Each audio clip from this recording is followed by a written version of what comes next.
beginning of World War II was a time in which the BBC held a somewhat monopoly over the public's attention,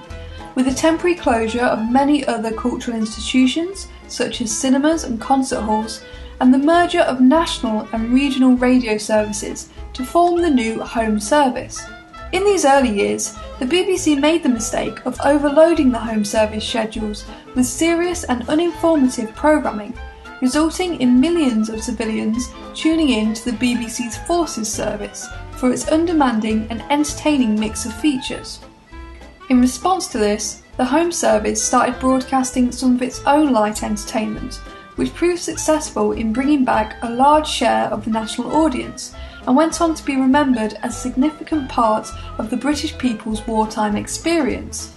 But BBC Radio was set to experience more challenges, but this time in regard to competition between broadcast mediums, as the end of the war also saw the return of television transmissions, which following the medium's relatively modest pre-war years was set to see a surge in popularity.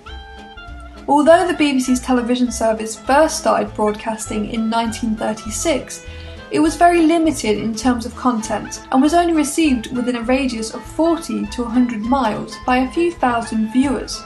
When the television service resumed in 1946, its return was bolstered by a new combined radio and TV licence, and in the coming years the service was extended across the UK. However, there was a strong degree of resistance to the further development of this new medium of broadcasting from within the BBC itself, as many saw television as an inherently lowbrow medium.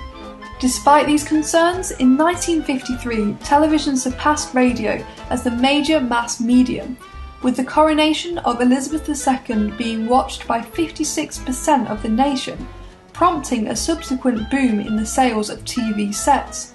The BBC's television service at the time consisted of one channel that carried a similar mix of cultural programming appealing to a wide variety of tastes, in a similar fashion to BBC Radio's Home Service.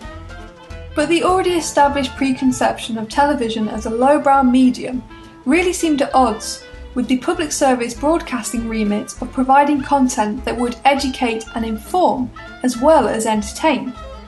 The BBC's television service was also set to face even more pressure in terms of attracting viewers while still maintaining a certain standard, with the arrival of commercial television in Britain in the form of ITV.